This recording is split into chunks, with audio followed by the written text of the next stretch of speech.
Gerald, obviously pretty fantastic 2021 for you, right? 3-0. I guess just what's the feel having a run like that? It feels great. First 3-fight win streak in the UFC. You know, I'm on top of the world with that, and I want to keep that train going. Like you said, the longest you've had so far. Is there something you can point to? I mean, I know the fight game's tough. Results just happen sometimes. But is there anything you can point to and say, like, that's the key? That was my success? You know, just after the most recent loss, just taking the time to like kind of relax, decompress, let my body heal, and really look inward, and just kind of focus on myself and drown out all the noise. You know what I mean? Get back to working and not worrying about anything else but being the best that I can be. What was kind of the distractions? You'd be like, there's like social media and stuff like that, or life things, or? Yeah, nothing in particular. And like, I never really pay that much attention to like social media or like let it affect me in any way, but just maybe overanalyzing or thinking too much about matchups or who's fighting who or where the division is like, because really none of that matters. All that matters is that I'm prepared and that I win my fights. All that other stuff, for me personally, means absolutely nothing. Fair enough. Your preparation, speaking of, was this kind of a nomadic training camp for you? Or I was just looking through your social media, it looked like you were at Fusion XL and then you were at Valley Flow. Were those just like weekends or were you moving around? Yeah, I wouldn't say nomadic, but like my main body of work is still done at Rufus Sport, but you know, we just don't have quite as many big guys anymore. So like, you know, I'll go to Fusion for a little bit, get some work in there, you know, kind of at the beginning of the camp. I went down and like, I got help too out of it obviously, but I went down and helped Bilal get ready for his fight. And you know, it's always good working with him, but you know, those like, especially when I go to Valley Flow, it's like, you know, maybe 1 or 2 days during that week, and then I'm still doing like the bulk of my training at Rufus Sport. But it's just good to get different looks, different bodies, you know what I mean? I've been at Rufus Sport for a long, long time. The technique in which you get there is second to none, but you know, you still got to stress test that against different people. Nice. Match up with Jotko, another guy that's been around for a long time, maybe kind of underrated in his durability, that sort of thing. What do you think about him overall as an opponent? He's tough. He's a good opponent. He likes to stay on the outside. He likes to strike. He mixes his takedowns very well, and we'll use that wrestling to kind of cook the clock and score points. But you know, when he does throw, I'll give it to like for a guy that stays on the outside. When he does throw, he'll throw with reckless abandon. Like it's not like he's just playing the jab game. Like he's swinging, does a lot of check hooks. He'll throw a lot of like hook cross and you know really try to take you out. But then he'll, like I said, he's on his bike again moving. So you know it's a good and different stylistic matchup. I go forward, he hops in and out and goes backward. So you know we'll see who's more stubborn with their game plan.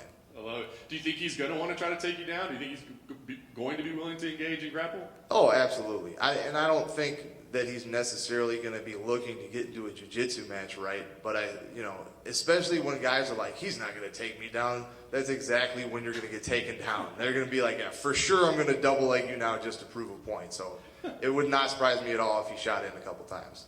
Nice. Last thing for me, you win here, like you said, 4 straight. I know you just said you don't really worry about, you know, the things, but do you start calling, I mean, 4 straight, do you start trying to call some shots and create some matchups, or? No, get me on the Sean O'Malley plan. I want the worst guys possible for the most money. That's what I'm here for, to make a living. Once I'm ready to get the title shot, then we can talk about that. Until then, I want all scrubs. Welcome back. Good to see you again, man. I always appreciate the vibe to the point. You mentioned before when we talked, you had like a gym going or trying to open up. How's that coming? No progress at the gym so far. You know, right now, first and foremost, my job is being a UFC fighter. So, you know, you can't take away from this game because it'll show in a very real and public way if you do. And I just haven't had much of a time to, you know, I've gotten little things done, kind of working up to it, but I haven't had the appropriate amount of time to set everything up to where, you know, I can step away for a training camp if I need to. So before I was, you know, really excited about it, I was hoping to get it started soon. I'd still like to get it started soon, but you know, it's going to take as long as it takes. And when it is all said and done, I'll kind of wait to like say anything more about it until I for sure am ready to get it going. But you know, I don't want to half-ass anything, so I'll give it its proper time. Sounds good, man. And the fight this weekend, you guys open up the main card. Does that give you a little extra like, okay, I'm getting the show started for everybody tuning in now. has to feel good. Yeah. I mean, it's kind of cool to say too, and it's it's just nice to be a main card fighter. But really, what I like is that this is an earlier card because I'm on the dad schedule now, so I'm all about fighting at 4 o'clock because come these pay-per-view times, I'm gonna have to like change my whole schedule because I'm usually in bed by 7 o'clock. So I'm thankful it's still early. Excellent. Good luck on Saturday. Thank you. You spoke to the gym that you'll eventually open, and you also mentioned in the past the coaching role you help out with at Rufus Sport. Just wondering what coaching does for you as a fighter and what benefits you take from that. I mean, I like it a lot. I just like coaching in general, but it definitely helps me as a fighter because I have to explain not just what I do, but why you would do anything and like what the reason behind it is. And it's something like it inherently, but until you explain it to someone, you're like, oh yeah, that is why I do that. Or you have to question something yourself and maybe get a different perspective, like, why is that the right thing to do? And then you can work through that problem, and it gives you and the athlete you're helping a lot more insight into the game. Do you think that parallels with the musical background and the instruction of music as well? Yeah, maybe a little bit. That's the thing. I originally thought I was going to be a music teacher, so teaching was always there. I just didn't know it was going to be fist fighting instead of, playing instruments. Thank you. Gerald, Jim Greensauber, what's happening, man? What's up, man? A lot of fights. I'm always curious with fighters. Some fighters don't make it that far in their career. It's more like mileage than years, right? Or fights.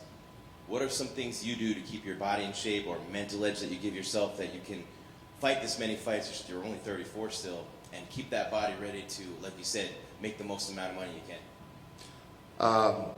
For me, it's a cool thing to say it like a party trick almost, like, oh, I got all these fights, but I never really think about it because it's all I know.